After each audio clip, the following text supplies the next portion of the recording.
5 minute में joint family का खाना बनाने वाली बहू। सुबह के 6 बज रहे हैं। बड़ी बहू ललिता पसीने में तरबतर होकर भारी भरकम पतीलों को चूल्हे पर चढ़ा रही है। वो सिलबट्टे पर ढेर सारा मसाला पीस रही है क्योंकि मिक्सी खराब है। हे भगवान, आज फिर इतनी देर हो गई है। तभी सुमित्रा रसोई के दरवाजे पर आकर, अरे बहू, बन गया तेरा खाना या आज भी हमें सिर्फ मसालों की खुशबू सूंघकर ही गुजारा करना पड़ेगा? हाँ माँ जी, बस 10 मिनट और लगेंगे। मसाला पिस गया है, अब बस छौंका लगाना बाकी है। दिन भर 10 मिनट करके ये पूरा दिन बिता देती है। सुबह से शुरू करती है और दोपहर को होने आती है, पर तेरा ये 10 मिनट कभी खत्म नहीं होता। सुमित्रा बड़बड़ाते हुए रसोई से बाहर चली जाती है। ललिता की आंखों में आंसू आ जाते हैं, लेकिन वो उन्हें पहुंचकर तेजी से पतीले में मसाला डालते हुए अपने आप से, हे भगवान, कहीं आज भी अगर बगैर खाना खाए आधे लोग चले गए तो मेरी सास मुझ पर बहुत गुस्सा करेगी। ललिता खाने में तड़के वाली दाल, आलू गोभी की सूखी सब्जी, मसाला भिंडी, रोटियां, पराठे, सलाद और सूजी की खीर बनाती है। खाना तैयार करके वो भारी बर्तन उठाकर डाइनिंग टेबल की तरफ दौड़ती है। माँ जी, चलो सब लोग खाना खा लो, खाना लग गया है। तभी रितिका वहां आती है। वो तैयार है और कॉलेज जाने के लिए अपना बैग उठा रही है। वो डाइनिंग टेबल पर रखे खाने को देखती है और फिर अपनी घड़ी की तरफ इशारा करती है। क्या भाभी, आपने इतनी देर से खाना लगाया कि पिताजी भी चले गए ऑफिस और भैया भी चले गए गुस्सा होकर, और हमारी भी कॉलेज का टाइम हो रहा है। टाइम पर आपका भी काम नहीं होता है। आधे लोग कभी खाते हैं और आधे लोग बिना खाए ही चले जाते हैं। तो मैं क्या करूं रितिका, मैं तो जल्दी करने की कोशिश करती हूँ पर नहीं हो पाता मुझसे। इतना सारा खाना रहता है, इतने बड़े बर्तन हैं कि देरी हो जाती है। अकेले हाथ कितना काम करेंगे? तेरे पास तो बहानों की लंबी लिस्ट रहती है ललिता। कभी बर्तन बड़े हैं, कभी मसाला ज्यादा है। खैर कोई बात नहीं, अब जो चले गए वो चले गए, पर याद रखना थोड़ी देर बाद वो लोग जब आएंगे तो खाना गर्म करके फिर से परोस देना। ठंडा खाना कोई नहीं खाएगा। बचे हुए बाकी लोग डाइनिंग टेबल पर बैठकर खाना खाते हैं। खाना परोसते हुए ललिता मन ही मन, इतनी गर्मी में फिर से मुझे खाना गर्म करना पड़ेगा। मेरी ही गलती है, मुझे खाना थोड़ी देर पका लेना चाहिए था। मम्मी जल्दी से नाश्ता बना दो, बस आती ही होगी। हाँ मम्मी, और टिफिन भी जल्दी दे दो वरना कल की तरह आज भी लेट हो जाएंगे। ललिता उन दोनों को भी नाश्ता करवाती है और फिर टिफिन देकर स्कूल के लिए भेज देती है। फिर काम पे लग जाती है। ललिता पसीने से भीगी हुई आंगन में झाड़ू लगाती है और फिर पूरे घर में पोछा लगाती है और भारी बाल्टी उठाकर कपड़े धोती है। फिर उन्हें फैलाने के लिए छत पर जाती है। अपनी छत पर रवीना और रागिनी खड़ी होकर बातें करते हुए, देखा बहन, ये बेचारी ललिता दिन भर काम करती रहती है, सुबह से शाम हो जाती है और इसे रसोई और आंगन के बीच में दौड़ते दौड़ते इसे तो अपने लिए समय मिलता ही नहीं है बिल्कुल। हाँ बहन, सही कह रही हो। इतनी बड़ी जॉइंट फैमिली है, काम तो होगा ही, पर ये कुछ ज्यादा ही खटती है। ललिता नीचे आ जाती है और दोपहर का खाना गर्म करने लगती है। माधव, विकास, आकाश और बाकी सब लोग घर आकर लोग डाइनिंग टेबल पर बैठते हैं। ललिता जल्दी जल्दी सबको खाना परोसने लगती है। तभी माधव, अरे बहू, तूने तो सुबह खाना लेट कर दिया था, हम लोग बिना खाए ही निकल गए थे। हाँ पिताजी, मैं आगे से ध्यान रखूंगी। हम लेट खाना भी कर दिया और ऊपर से मेरी पसंद का आलू का भरता नहीं बनाया क्या तुमने? हाँ बनाया है विकास जी, वो बस किचन में रह गया है, मैं अभी लेकर आती हूँ। इतने सारे बर्तन थे कि मुझे याद ही नहीं रहा। तो ले आओ ना, फिर किसका इंतजार कर रही हो? यहाँ बैठे बैठे क्या रोटियां गिन रही हो? जल्दी जाओ और लेकर आओ। ललिता किचन की तरफ भागती है। तभी आकाश अपनी प्लेट को देखते हुए आवाज लगाता है, भाभी रायता कहाँ है? गर्मी इतनी है और खाने के साथ रायता भी नहीं है। और भाभी, मैंने आपको अपने लिए मसाला भिंडी का हलवा बनाने को कहा था, वो कहाँ है? रसोई से सामान लाकर देते हुए, ये लीजिए आकाश, रायता भी ले आई। और अविनाश जी, ये आपकी मसाला भिंडी। भाभी, आपको तो पता है ना कि मुझे गोभी पसंद नहीं है, आपने फिर से वही बना दी। हाँ रितिका, तुम्हारे लिए मैंने दाल तड़का बनाई है। और गीतिका, तुम्हें सूजी का हलवा पसंद है ना, तो तुम्हारे लिए और दादी सा के लिए सूजी का हलवा तो हम भी खाएंगे ललिता। हाँ ललिता, मुझे भी सूजी का हलवा और पराठा दे दे, मैं वही खा लूंगी। ललिता भाग भाग कर सबको खाना खिलाती है। वो खुद एक निवाला भी नहीं ले पाती। सब लोग खाना खा रहे हैं और कोई भी उसे धन्यवाद नहीं कहता, बल्कि सब उसकी कमियां निकालते हैं, जिसे सुनकर ललिता मन ही मन, मैं इतना काम करती हूँ फिर भी ये लोग मुझसे खुश नहीं रहते। सुबह से रात तक बस इनके पीछे भागती रहती हूँ, पर अंत में बस डांट ही मिलती है। क्या मेरी मेहनत की कोई कीमत नहीं है? शाम हो जाती है। ललिता किचन में बैठकर सब्जियां काट रही है। तभी विकास ऑफिस से वापस आता है और ललिता से, ललिता, तुमको बताया था ना मैंने कि आज मेरे दोस्त के यहाँ बर्थडे पार्टी है और तुम तैयार नहीं हो। विकास जी, बस थोड़ा सा खाना बना लूं पहले, माँ जी और पिताजी को खिला दो, फिर चलते हैं। अभी सब्जियां कटी नहीं हैं और दाल भी चढ़ानी है। फिर तो देर हो जाएगी तुमको। तुम 9 बजे जाकर वहां करोगी क्या? हाँ, पार्टी तो तब तक खत्म होने वाली होगी। अरे रहने दो, तुमसे तो बात करना ही बेकार है। तुम तो कभी मेरे साथ समय पर जा ही नहीं सकती हो। विकास गुस्से में वहां से पैर पटकते हुए चला जाता है। ललिता की आंखों में आंसू गिरने लगते हैं। ऐसी समय बीत रहा था। ललिता जो घर की बड़ी बहू थी वो काम के बोझ तले दबी जा रही थी। उसे अपने लिए समय नहीं मिल रहा था और न ही वो अपने घर वालों को पूरी तरह खुश कर पा रही थी। एक दिन पंडित जी सुमित्रा के घर आकर लड़की की फोटो दिखाते हुए, सुमित्रा जी, लड़की वैसे तो गांव की है लेकिन बहुत ही होनहार है। उसका नाम रानी है। आप लोग खुद चलकर देख लीजिए, आपको पहली नजर में ही पसंद आ जाएगी। बहुत ही सुलझी हुई लड़की है, अपने विकास के लिए बिल्कुल परफेक्ट रहेगी। कुछ दिनों बाद सुमित्रा का परिवार लड़की देखने रानी के घर पहुंचता है। वहां रानी के माता पिता उनका स्वागत करते हैं। देखिए जी, हमारा बहुत बड़ा परिवार है, जॉइंट फैमिली है। क्या आपकी लड़की हमारे इतने बड़े परिवार से घुल मिलकर रह पाएगी? वहां काम भी बहुत रहता है। देखिए माधव जी, इस गांव में हमारा परिवार भी जॉइंट है। रानी बहुत ही तरीके से काम करती है। उसकी बुद्धिमानी के चर्चे तो पूरे हमारे गांव में हैं। वो सब संभाल लेगी। रानी वहां चाय और नाश्ता लेकर आती है। उसका सलीका और आत्मविश्वास देखकर सुमित्रा और माधव बहुत प्रभावित होते हैं। हमें लड़की बहुत पसंद है। पंडित जी ने सही कहा था, ये हमारे घर की रौनक बनेगी। आकाश के लिए रानी से अच्छी लड़की नहीं मिल सकती। वहीं पर रिश्ता पक्का हो जाता है। कुछ ही हफ्तों में शादी की तैयारियां पूरी हो जाती हैं और धूमधाम से आकाश और रानी की शादी हो जाती है। अब रानी बहू बनकर इस बड़े जॉइंट फैमिली में कदम रखने वाली है। अब रानी के सामने चैलेंज यह है कि उसे 5 मिनट में जॉइंट फैमिली का खाना बनाने वाली बहू बनना है। तो क्या रानी इस जॉइंट फैमिली का खाना 5 मिनट में बना पाएगी या वो भी ललिता की तरह परेशान होकर रह जाएगी? जानने के लिए आइए देखते हैं आगे। गृह प्रवेश का समय है। घर के दरवाजे पर कलश रखा है। ललिता थाली लेकर नई दुल्हन की आरती उतारकर उसका गृह प्रवेश करवाती है। रानी अंदर आकर चारों तरफ देखते हुए, वाह, कितना बड़ा और सुंदर घर है, पर जेठानी जी नजर नहीं आ रही। तभी ललिता पसीने में लथपथ होकर किचन से नाश्ते की प्लेटें लाती है और सब लोग खाना खाने और बात करने में मगन है। रात हो जाती है। सब लोग बैठक में गप्पे मार रहे हैं, पर ललिता चुपचाप उठकर किचन में जाने लगती है। जेठानी जी, आप कहाँ जा रही हैं? अभी तो सब साथ बैठे हैं, थोड़ी देर बातें करते हैं ना। आइए यहाँ बैठिए। नहीं रानी, मुझे बर्तन धोने हैं, इतने सारे बर्तन जमा हो गए हैं। ललिता किचन में चली जाती है। सब लोग थोड़ी देर और बात करते हैं, फिर ससुर जी जम्हाई लेते हुए, बहुत देर हो गई है, अब कल सुबह जल्दी उठना है।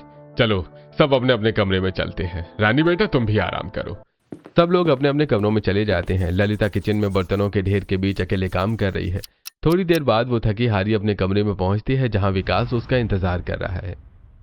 मैं थक गई हूँ विकास जी, आज का दिन बहुत लंबा था, कमर में बहुत दर्द हो रहा है।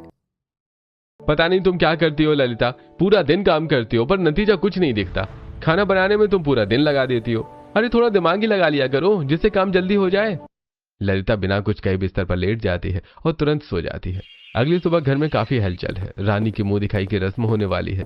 मोहल्ले की रवीना, रागिनी और अन्य औरतें आई हुई हैं। ललिता किचन में चाय और नाश्ता बनाने में जुटी है। इधर रानी सभी औरतों के बीच में बैठी हुई मन ही मन में, कोई भी काम नहीं कर रहा, सिर्फ जेठानी ही किचन का सारा काम कर रही है। वो अकेले कितना काम करेगी भला? औरतें रानी की मुंह की दिखाई की रस्म पूरी करती हैं। तब तक ललिता उन्हें नाश्ता करवाती है। थोड़ी देर बाद सभी औरतें चली जाती हैं। पूरा दिन रस्मों रिवाजों में बीत जाता है। अगले दिन सुबह रानी की पहली रसोई की रस्म है। ललिता सुबह 4 बजे ही उठ गई है और किचन में सब्जियां काट रही है। रानी सुबह 6 बजे किचन में आती है। रानी तुम आ गई, देखो मैंने सब्जियां काट ली है। तुम्हारी पहली रसोई है ना, तो मैंने सोचा थोड़ी तैयारी कर दूं। आ जाओ तो जल्दी से शुरू कर लें। ये जो बड़े बड़े पतीले रखे हैं, इनमें ही खाना बनेगा। भाभी, इन बड़े बड़े गंजों में खाना बनता है? और ये इतनी सारी सब्जियां आपने कब से काटना शुरू किया? काफी देर हो चुकी है क्या? हाँ, मैंने ये सब्जियां 2 घंटे पहले ही काटना शुरू कर दी थी। जेठानी जी, एक तो रसोई में इतनी गर्मी है, ऊपर से अगर आप ऐसे खाना बनाना शुरू करेंगी तो सच में दोपहर हो जाएगी। लेकिन आज ऐसा नहीं होगा, हमें कुछ तो दिमाग लगाना चाहिए। आज खाना देर से नहीं बनेगा। कैसे नहीं होगा रानी? इतनी सारी सब्जियां हैं, सबको अलग अलग बनाना होगा। पिताजी को ये पसंद है, विकास जी को वो, इसमें तो टाइम लगता है ना। जेठानी जी, अगर इन सब्जियों को हम अलग अलग तरीके से बनाएंगे तो बहुत टाइम लगेगा। क्यों ना हम मिक्स वेज बना लेते हैं? पता नहीं कोई खाएगा या नहीं खाएगा। वो बाबूजी शिमला मिर्च नहीं खाते है ना, और विकास जी आलू नहीं खाते, देवर जी गोभी नहीं खाते, सब नाराज हो जाएंगे। कोई बात नहीं भाभी, सबको मिक्स करके बना देते हैं। जिसको जो नहीं खाना होगा वो निकाल कर अलग कर देंगे। मैं इतनी अच्छी और टेस्टी सब्जी बनाऊंगी कि सब उंगलियां चाटते रह जाएंगे। आप बस देखती जाइए। रानी ने रसोई की कमान संभाल ली है। ललिता हैरान होकर उसे देख रही है। जेठानी जी, सबसे पहले हम इस मिक्स वेज का तड़का लगा लेते हैं। देखिए, मसालों की खुशबू पूरे घर में फैलेगी तो कोई मना नहीं कर पाएगा।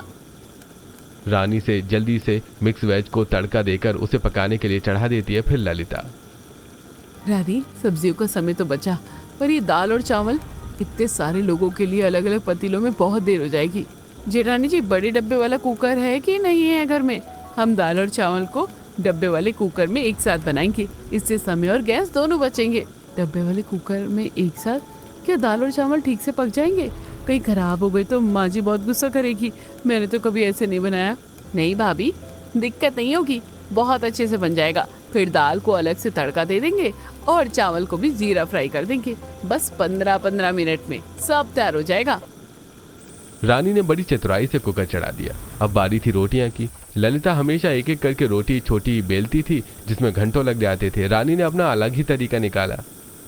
अब रोटियों के लिए आप एक काम कीजिए, ये बड़ा वाला तवा रखिए और मैं स्लैब को अच्छे से साफ करके उस पर बड़ी बड़ी रोटियां बेलती हूँ। फिर हम इस प्लेट में गोल गोल रोटियां काट लेंगे। प्लेट से काट कर रोटियां? क्या ये सेक पाएंगी? आप बस फटाफट सेकती जाओ और तीनों गैस चालू कर दो। 2 तवे रख लेते हैं, दोपहर रोटियां पकेंगी और तीसरी पर सेक लेना, जिससे काम जल्दी हो जाएगा। ललिता और रानी मिलकर बिजली की गति से रोटियां बनाने लगी। रानी का दिमाग हर पल चल रहा था कि काम को और आसान कैसे बनाया जाए। अब मीठे की बारी थी। अब हम लोग मीठे में सूजी की खीर बना लेते हैं। वो जल्दी बन जाएगी और स्वादिष्ट भी बनेगी। थोड़ी देर में रानी पूरा खाना तैयार कर लेती और फिर ललिता से, लो, पूरा वेज खाना लग गया। अब बस इसे अचार और चटनी के साथ सर्व करते हैं। दोनों मिलकर डाइनिंग टेबल पर खाना लगा देती हैं। सभी लोग खाना खाते हुए, अरे वाह, आज तो खाना बहुत जल्दी बन गया है। खुशबू तो बहुत अच्छी आ रही है। ये क्या बनाया है आज? ये तो मिक्स वेज है और हलवा भी। वाह, आज तो खाने में मजा ही आ गया। चाची, आपने तो कमाल कर दिया। जैसे हम दोनों जुड़वा भाई हैं, वैसे ही आपने जुड़वा बहनों की तरह काम किया ना। अनिल की बात सुनकर सभी लोग हंस पड़ते हैं। देखा ललिता, मैंने कहा था ना कि थोड़ा दिमाग लगाया करो। आज रानी की पहली रसोई थी और उसने समय से पहले ही सब कुछ तैयार कर दिया। हाँ ललिता, थोड़ा तुम अब इससे सीखो। जी दादी सा। हाँ भाभी, मुझे भी कभी टाइम पर नाश्ता नहीं मिलता था, आज मिला। रानी भाभी, आप आ गई हैं तो अब हम सबको टाइम पर सब मिलेगा। आप सच में बहुत स्मार्ट हो। अरे, मुझे भी छोटी बहू से बहुत उम्मीद थी। चलो, अब रोज खाना टाइम पर तो मिल जाएगा और साथ ही स्वादिष्ट भी रहेगा। सब लोग खाने की जमकर तारीफ करते हैं, जिसे सुनकर ललिता मन ही मन, मैं इतने सालों से काम कर रही हूँ, लेकिन आज तक मेरी तारीफ तो छोड़ो, मेरी मेहनत की किसी ने कदर ही नहीं की है। रानी को आए 2 दिन भी नहीं हुए हैं और सबने उसकी इतनी तारीफ की। ये तो मेरा अपमान है। ऐसे ही एक हफ्ता बीत जाता है और एक दिन रानी अपने पति से, सुनिए जी, हमें बाजार से कुछ चीजें लानी है घर के लिए। मैंने सुना है कि शहर में रसोई का काम मशीनों से होता है, तो चलिए ना हम मशीनें कुछ खरीद कर ले आते हैं। क्यों नहीं रानी, लेकिन तुम्हें वो मशीन चलाना तो नहीं आता और ना ही भाभी को मशीन चलाना आता है, फिर तुम उनको इस्तेमाल कैसे करोगी? हाँ, ये बात तो आप सही कह रहे हैं। मुझे मशीन चलाना तो आता नहीं है, लेकिन मेरी नंदों को तो आता है ना, मैं उनसे मदद मांग लूंगी। ये सब इतना आसान नहीं है रानी, वो दोनों तो बहुत व्यस्त रहती हैं, शायद ही तुम्हें सिखा पाए। आप उसकी चिंता मत कीजिए, मैं उन्हें मना लूंगी। बस आप बाजार तो चलिए। ऐसा कहकर रानी एक लाल साड़ी निकालती है और उसे पहनकर तैयार हो जाती है, जिसे देखकर आकाश, अरे आज तो तुम बहुत खूबसूरत लग रही हो इस रेड साड़ी में। दोनों बाजार जाते हैं। बाजार में रानी और आकाश एक आइसक्रीम पार्लर में बैठे हैं। आकाश प्यार से रानी को आइसक्रीम खिला रहा है। तभी पड़ोस की रवीना और रागिनी वहां से गुजरती हैं। देखो इन लैला मजनू को, आकाश तो पूरा जोरों का गुलाम बन गया है, अपनी बीवी को बाहर घुमा रहा है और उसके नखरे भी उठा रहा है। अच्छा है अभी नई नई शादी है ना, पर देखना घर की शांति भंग होगी जब ये अपनी बीवी से काम नहीं करवाएगा तो बड़ी बहू पर बोझ बढ़ेगा और घर में कलेश होगा। रानी और आकाश उनकी बातें सुन लेते हैं। आकाश उदास होते हुए, रानी मुझे पता है कि इतनी बड़ी जॉइंट फैमिली है, तुम्हें काम में दिक्कत होगी। ललिता भाभी तो सारा दिन थक जाती हैं, क्या तुम सच में ये सब हैंडल कर लोगी? आप चिंता मत कीजिए, मैं सब हैंडल कर लूंगी, आप बिल्कुल परेशान मत होइए। आइसक्रीम खाने और घूमने फिरने के बाद रानी और आकाश एक इलेक्ट्रॉनिक शॉप पर जाते हैं, जहां रानी दुकानदार से, भैया मुझे वो सब मशीन चाहिए जिसमें शहर के किचन में खाना बनता है, आटा गूंथने की मशीन, सब्जी काटने की मशीन और सूखे सूखे खाना बनाने की मशीन, रोटी और सब्जी काटने का तख्ता, प्लग लगाकर चाय बनाने वाली पतीली, ये सब कुछ चाहिए। अरे हाँ बहन जी, मैं आपको ये सारी चीजें दे देता हूँ। दुकानदार रानी को एक एयर फ्रायर, एक बड़ा नॉन स्टिक तवा, वेजिटेबल चॉपर, चॉपिंग बोर्ड, रोटी मेकर और एक फूड प्रोसेसर खरीदती है। इलेक्ट्रॉनिक कैटल ये सारा सामान दे देता है। जब वो दोनों सामान लेकर घर पहुंचते हैं तो सुमित्रा हॉल में बैठी होती है। ढेर सारे डिब्बे देखकर उसकी आंखें फैल जाती हैं। इतनी सारी चीजें क्या खरीद कर आई हो रानी, ये क्या फिजूल खर्ची है? हमारा घर तो साधारण तरीके से चलता आया है। माँ जी मैंने सब किचन का सामान खरीदा है, ये फिजूल खर्ची नहीं है। देखिएगा कितना फटाफट मैं आप लोगों को खाना बनाकर खिला दूंगी और ललिता भाभी को भी आराम मिलेगा। रानी सारी मशीनों को किचन में लाकर जमा देती है। ललिता ये सब देखते हुए मन ही मन में, अभी क्या इतनी कम तारीफें लूटी हैं जो अब इन मशीनों से तारीफ लूटना चाहती है। मैं भी तो देखूं ये गांव की गंवारें इन मशीनों को कैसे चलाती हैं। शाम हो रही है। रानी रसोई में जाती है और मशीनों को देखते हुए मन ही मन सोचती है, इस घर में सिर्फ मेरी दोनों नंदों को ही ये मशीनें चलानी आती होगी, मुझे किसी भी तरह उनसे मदद लेनी ही होगी, तभी तो इस मशीन का मैं इस्तेमाल कर पाऊंगी। ये सोचकर रानी अपने दोनों नंदों के कमरे में जाती है। वो देखती है कि दोनों अपने मैथ्स के क्वेश्चन करने में लगी हुई हैं। उन्हें अपना मैथ सॉल्व करता देखकर रानी, अरे तुम दोनों गणित पढ़ रही हो? तुम्हें पता है मैं स्कूल में गणित में बहुत अच्छी थी। भाभी ये आपके स्कूल की मैथ्स नहीं है, ये कॉलेज की है और ये बहुत टफ होती है। हाँ भाभी अभी हम वैसे ही परेशान हैं, प्लीज आप यहाँ से जाओ। अब रानी वापस रसोई में आती है और ठंडा ठंडा जीरा नींबू पानी बनाकर अपनी दोनों नंदों को ले जाकर देती है और कहती है, ये लो इसे पियो, देखना तुम्हारा दिमाग जल्दी चलेगा और तुम अपना सवाल कर लोगी। और हाँ ये तो लघुत्तम के सवाल है ना, तो मैं कोशिश करती हूँ। रानी उन्हें यह सवाल हल करके बता देती है।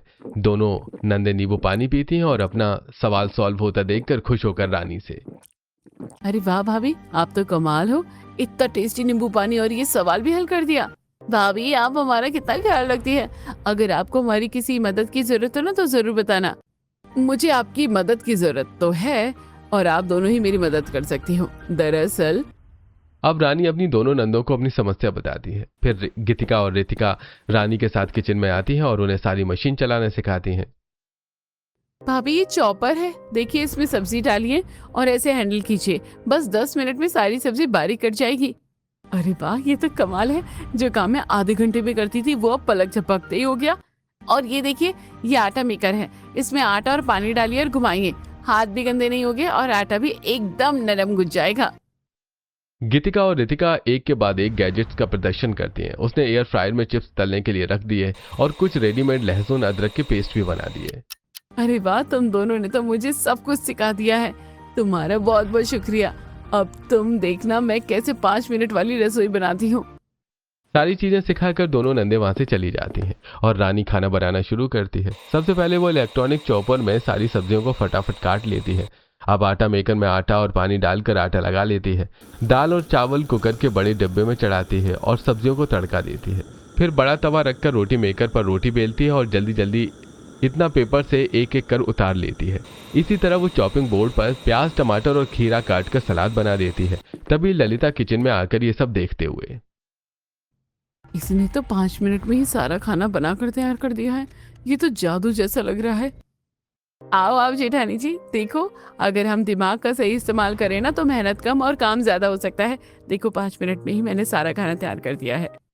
ललिता के चेहरे पर थोड़ी उदासी आ जाती है। वो महसूस कर रही थी कि उसकी जगह अब मशीनें और रानी ले रही हैं। थोड़ी देर बाद खाना डाइनिंग टेबल पर लगता है।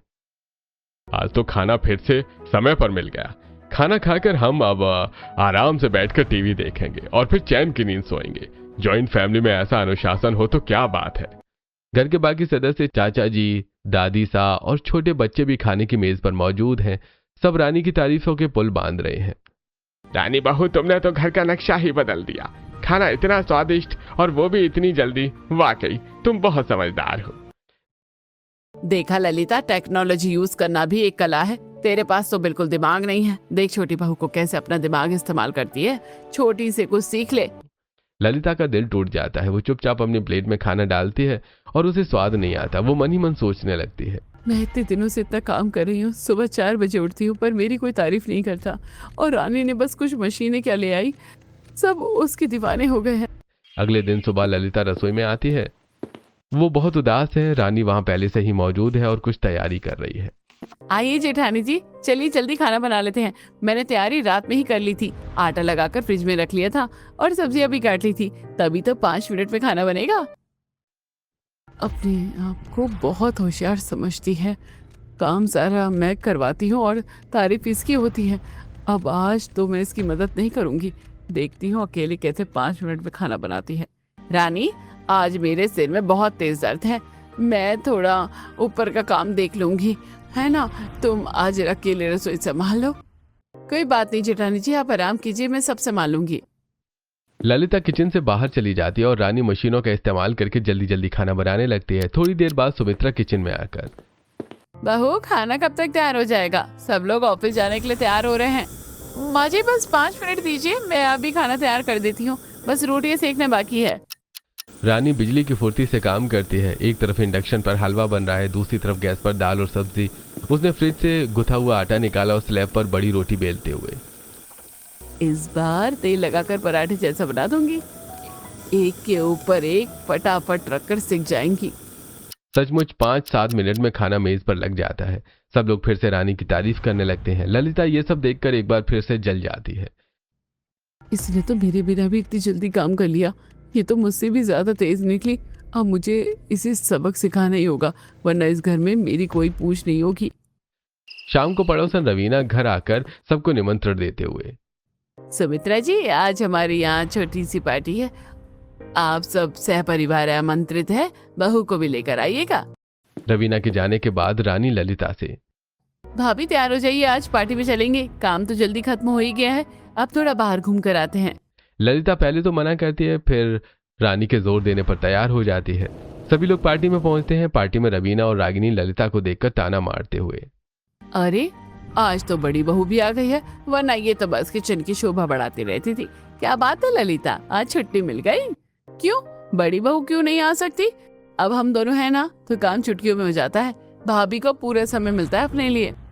अच्छा है भाई, छोटी बहू के आने से ललिता की तो किस्मत ही खुल गई, वरना ये तो बेचारी मिलने तक को तरस जाती थी। रानी की तारीफ सुनकर एक बार फिर ललिता को बुरा लगता है और उधर थोड़ी दूरी पर आकाश रानी को अपने पास बुलाता है, फिर उसे गुलाब जामुन खिलाते हुए, रानी देखो तुम्हारे लिए गुलाब जामुन, चलो मेरे हाथों से खा लो। आज तो आपको बहुत प्यार आ रहा है। सब देख रहे हैं, बाकी का प्यार घर पर दिखाइएगा।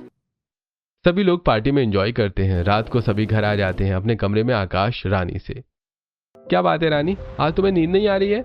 आज तुम्हारे पैरों में दर्द भी नहीं है और जल्दी काम भी खत्म हो गए। क्यों ना हम दोनों मिलकर मूवी देखते हैं। तभी कमरे के सामने से किचन में जा रही रितिका ये सुन लेती है और दरवाजा खटखटा कर कहती है, भैया मैंने सुन लिया, मैं भी मूवी देखूंगी। चलो हॉल में सब मिलकर मूवी देखते हैं। पूरा परिवार हॉल में सोफे और कालीन पर बैठ जाता है।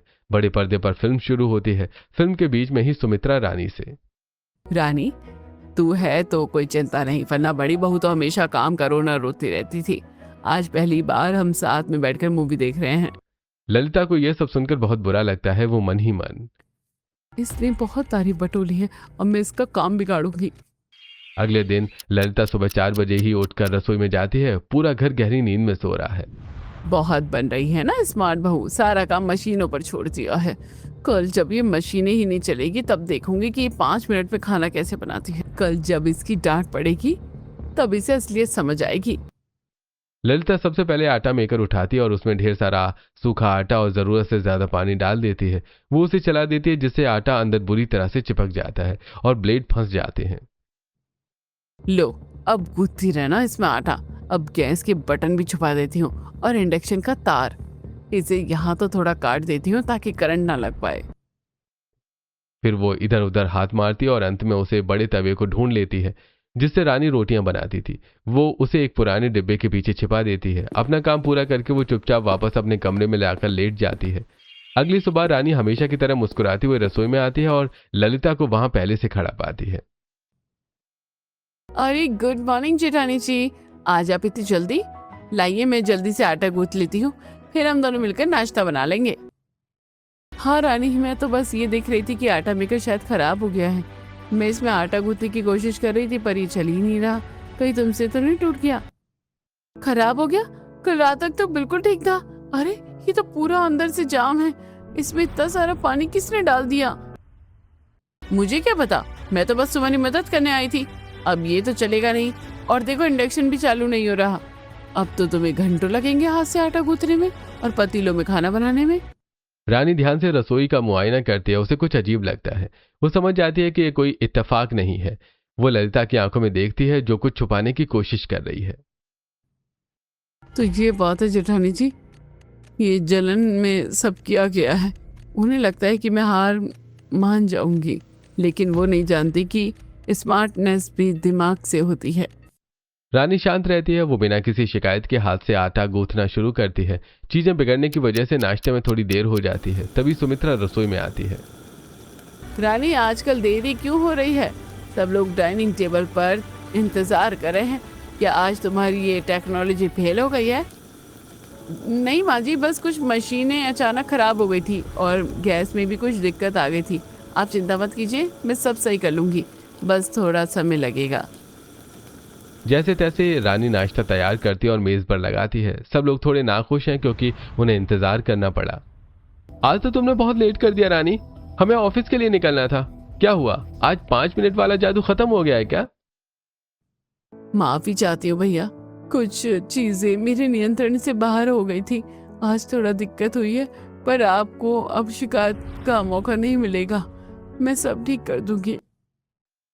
खाना खिलाने के बाद रानी वापस रसोई में जाती है। वो सबसे पहले आटा मेकर को साफ करती है, फिर वो तवे को ढूंढने लगती है। वो अलमारी के नीचे डिब्बों के पीछे हर जगह देखती है। अंत में उसे वो डिब्बे के पीछे छिपा हुआ मिल जाता है। तो तवा यहाँ छिपा था और इंडक्शन का तार भी कट गया। ये सब जेठानी जी ने किया है। उन्हें लगा कि मैं टूट जाऊंगी, पर अब मुझे उन्हें एक सबक सिखाना पड़ेगा। रानी धीरे से इंडक्शन का तार जोड़ती है और टेप लगा देती है। वो गैस का बटन भी लगा देती है जो उसे सिंक के नीचे मिलता है। वो सब कुछ फिर से फिट कर देती है। अगले दिन सुबह रानी सिर पर पट्टी बांधे हुए हॉल में आती है और अपनी सास से कहती है, माँ जी, आज मेरे सिर में बहुत दर्द है, इसलिए मैं रसोई में खाना नहीं बना पाऊंगी। आज जेठानी जी संभाल लेंगी। ठीक है रानी बहू, तू आराम कर, वैसे भी तू तो बहुत काम करती है। बड़ी बहू, आज जरा खाना तुम बना लो सबके लिए। अब ललिता किचन में जाती है और खाना बनाने की तैयारी करते हुए अपने आप से कहती है, चलो आज मैं सबको अपना पुराने स्टाइल का खाना खिलाऊंगी, पर मुझे तो ये सारी मशीनें चलाना आता ही नहीं। मुझे तो हाथ से ही काम करना पड़ेगा। ललिता को अब हाथ से ही सारा काम करना पड़ रहा है। वो पसीने पसीने हो रही है। समय बीतता जा रहा है और खाना तैयार नहीं है। तभी माधव बाहर से चिल्लाते हुए, अरे बहू, आज फिर देरी? रानी बीमार है तो क्या काम रुक जाएगा? ललिता थक कर चूर हो जाती है। बड़ी मुश्किल से वो काफी देर बाद नाश्ता लगाती है। सभी लोग गुस्सा होकर नाश्ता करते हैं। फिर ललिता बाकी के काम में लग जाती है। ऐसी शाम हो जाती है। उसे शाम को भी अकेले काम करना पड़ता है। वो रात को अपने कमरे में जाती है। उसे देखकर विकास, मैंने सोचा था आज हम बाहर टहलने जाएंगे, पर तुमने तो खाना बनाने में ही रात के 10 बजा दिए। विकास जी, मेरे पैर बहुत दुख रहे हैं। आज काम बहुत ज्यादा है। मुझे लगा था कि मैं कर लूंगी। अरे छोटी बहू काम करती है तो समय भी मिल जाता था, और वो कभी थकती भी नहीं थी। तुम बस पुरानी आदतों में फंसी हुई हो। विकास गुस्से में बाहर चला जाता है। ललिता फूट फूट कर रोने लगती है। तभी रानी कमरे में आती है। उसके हाथ में तेल की शीशी है। क्या हुआ जेठानी जी, बहुत दर्द है पैरों में, लाइए मैं मालिश कर देती हूँ। ये सब तुम्हारी वजह से ही तो हुआ है रानी, तुम आई और सब बदल गया। जेठानी जी, मैंने जो भी किया था हम दोनों की भलाई के लिए किया था। मुझे पता है आपने ही मशीनें खराब की थी और तवा छिपाया था, पर देखिए आज आप ही अपने जाल में फंस गई हैं। अगर आप और मैं मिलकर काम करते तो आप भैया के साथ बाहर जा भी पाती। तुम्हें तुम्हें सब पता है? हाँ भाभी, स्मार्ट वर्क का मतलब सिर्फ मशीनें नहीं बल्कि एक दूसरे को समझना भी है। मैं आपकी तारीफ कम नहीं करना चाहती थी, मैं बस आपके काम का बोझ कम करना चाहती थी। मुझे माफ कर दो रानी, मुझे जलन हो रही थी कि सब तुम्हारी तारीफ कर रहे हैं, पर आज मुझे एहसास हुआ कि तुम सचमुच स्मार्ट हो। तुमने मेरे लिए भलाई ही की थी, मैं तो बस अपनी मेहनत में ही फंसी रही। कोई बात नहीं भाभी, आप सच में बहुत अच्छी हैं। बस अब हमें मिलकर काम करना है। लाइए मैं आपके पैरों में तेल लगा देती हूँ। रानी बड़े प्यार से ललिता के पैरों की मालिश करती है। ललिता भावुक होकर रानी को गले से लगा लेती है। दोनों के बीच की सारी कड़वाहट खत्म हो जाती है। अगली सुबह दोनों बहुएं रसोई में साथ मिलकर काम करती हैं और 5 मिनट के अंदर सारा खाना बनाकर टेबल पर लगा देती हैं। सभी लोग ये देखकर बहुत खुश हो जाते हैं और खुशी खुशी खाना खाते हैं। तो दोस्तों, देखा हमने कि किस तरह रानी ने स्मार्ट वर्क करके अपनी सारी समस्याओं का समाधान कर लिया था। क्या आपने किया है कभी इस तरह का स्मार्ट वर्क? अपनी राय कमेंट में जरूर बताएं।